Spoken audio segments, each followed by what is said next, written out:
What's up, guys? This is Jimmy and Alex for this week's fishing report. We're going to start off with what's going on with the rockfish and then kind of move into some other stuff. All right, so let's get started. So let's go jump into your rockfish right now. And of course, we're talking about what's going on in this general area right now. If you're, adventurous enough to go out there and get into some of these cold water fish, your best bet is going to be to go to the Big Bridge Pilings. I mean, the bridge is always going to hold fish, no matter the time of the year, how cold it is. Fishing some of these jigs slowly closer to the bottom now will be the ticket, especially out deep. You know, you're talking about 30 plus foot of water, finding those fish there. Same thing as the summer, just around the pilings, and some of the channel edges will work. Now, also, some of the other areas are going to be like the Patapsco. For some reason, the Patapsco seems to be one of those places where in some of those deep areas where the terminals are for those big ships to come in, fish like to hold in those deep parts there. So that's going to be a couple of the areas to go to. And if you want to take a little road trip to get some of those big migratory fish that are coming into the bay or still, kind of left over in here, it's going to be pretty much the thing to go to Point Lookout, south pretty much of there into Virginia waters, or just sticking around anywhere pretty much from Solomon's down and working your channel edges. And of course, we have a small selection here of what people are jigging with. It's going to be your bigger jigs now, 1 ounce, 1.5 ounce jigs, and your 7 to 8, even 10-inch plastics. And of course, we have a selection here from Bussums and some of these streaks and diesel minnows. So that's pretty much the way to go. Trolling, I wouldn't say it's not going to produce fish, but this is probably the better way since those fish are a lot sluggish now when the water, now that the water's in the 40s. So let's jump into some panfish. I know me and you love to go pan fishing. I personally mainly do it this time of the year when it's nice and cold before it ices over, or even if it doesn't ice over, then continue to do this thing. And there's a lot of opportunities actually throughout the state, different bodies of water to go do this. You're talking about anywhere from tidal rivers, ponds, little lakes, streams, you name it. There's always something to go out there and catch this time of year, especially with these panfish. Talking about a couple local spots that are producing some fish right now. Beechwood, I know that's like our local spot here.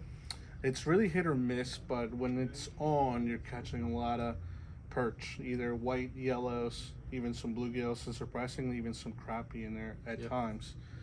Other than that, moving into a little bit faster moving water, deeper water, Wasons down south, southern Maryland. That's going to be a place where you're going to be using kind of like that tandem that you have there with some even extra weight, or some bottom rigs with just some night crawlers and minnows. And that's a good place also to catch pretty much the same thing, perch, either white or yellow. And I know you like to do some of this stuff in the pond, so show us some of the things here that you will use for some of these pond fish. My pretty much favorite wintertime rig for any type of panfish really is going to be a tandem. This is a basic idea of what it is. It's just you have your knot up here. You're going to have one bait that's hanging off maybe 6 inches or so, and then you're going to have another trailing bait hanging maybe a foot and a half behind. We have a couple different things on the table, such as these non-guesser spoons, these Trout Magnets, and you can really play around with the tandem and switch out the top or the bottom bait. You can get a lot of different reactions on the baits too. If you put a heavy bait on top and a light bait on bottom, this bottom bait will fly around a ton. If you put a heavier one on the bottom and a lighter one on top, this top one will dance around. So there's tons and tons and tons of little modifications you can make to the tandem to kind of fine tune it however you like. I love using like the Trout Magnets and the little stingers, so don't be afraid to kind of play around with all the different stuff you can, mix it up. There's no real wrong answer, and personally they're my favorite way to fish. I just have a ton of fun with them. Yeah. So one of the ways I will tell you that any body of water in the Eastern Shore, either being a pond, a creek like Tuckahoe, right there at Hillsborough, fishing Tuckahoe Lake or the spillway, or even going into some of these other ponds and lakes like Smithfield and all, the best way for me to kind of target and search for fish in those areas, since it's pretty shallow water overall, is going to be the little bobber and a super small 1/64 or 1/32 ounce feather jig. And you don't put anything on there. Do not add anything. You're gonna play around with the depth on, you know, how far away from the bobber you're gonna place this. Throw it out to any kind of structure that you're gonna find out there, or just open water, and just pop it like popping cork. Yep. In a way slower manner, where you're just kind of popping and letting it sit there, because it will take this little jig a little bit to fall down. And even in Beechwood, this is probably your best bet to catch some of those fish right now. Play around with bobbers Yeah. too. Different styles of bobbers are going to create a different pop, different sound, a different effect on the lure. So don't be afraid to kind of mix it up with the actual clip-on bobbers, stuff like that. You can do slip bobbers also. Right. Don't be afraid to kind of experiment and figure it out. And one thing, if you don't have live bait or you don't like to use live bait, are these gulp scented minnows and curly tails that you can kind of cut and mess around with, that you can actually tip them with if you want to add something, a little bit of scent or something to it. So that's one way to go.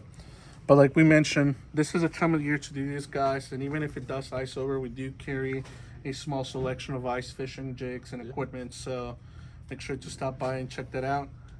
So let's jump into pickerel. I know you've been out there doing some pickerel fishing. Pickerel is pretty consistent throughout the winter. Mostly what we're doing is just 3 or 4 inch paddle tails, weedless if you need it to be, or you can just run it on a straight jig head. My personal favorite for the small stuff is these Kitech 2.8s. We have a couple of different colors. This one is going to be a laminate, chartreuse, and pearl. They got really nice action, and you can reel these extremely, extremely slow, and the tail will still kick very wide. Besides that, typical white these are 3.75 inch paddle tails. Anything with that kind of slimmer profile, 3 or 4 inch should do you pretty good, or you can just go to a classic minnow under a bobber too. Yeah, and remember, guys, get your fishing right now, just in case it does get cold. I know we have some snow here in the forecast, and we had snow this past week. So other than that, it's going to cool down. I know temperatures are pretty much going to stay in the mid-30s for the following week, pretty much in the upper 20s, even on the low teens at overnight. So this weather will ice over some ponds in some areas. So your best time to go out there now is going to be dictated by temperature, and also, you know, going in the afternoon, evening, let that ice melt down a little bit. If you do have ice out there, and if you can find open water, that'll be the ticket, just to get out there and, you know, throw some lines out there. But other than that, if we don't have that happen, remember, excuse me, remember this. All these fish will school up. So if you find one, there's most likely going to be multiple around that area. And if not, search around and you will find some of these schools of fish. Especially, you know, talking about this panfish and even pickerel at times too. Yeah. So check that out. Make sure you get out there. Remember, just because it's cold doesn't mean fishing is over. We still got plenty of it. And I believe that's it. That's all we have for you guys this week. So we'll see you guys next week with another fishing report.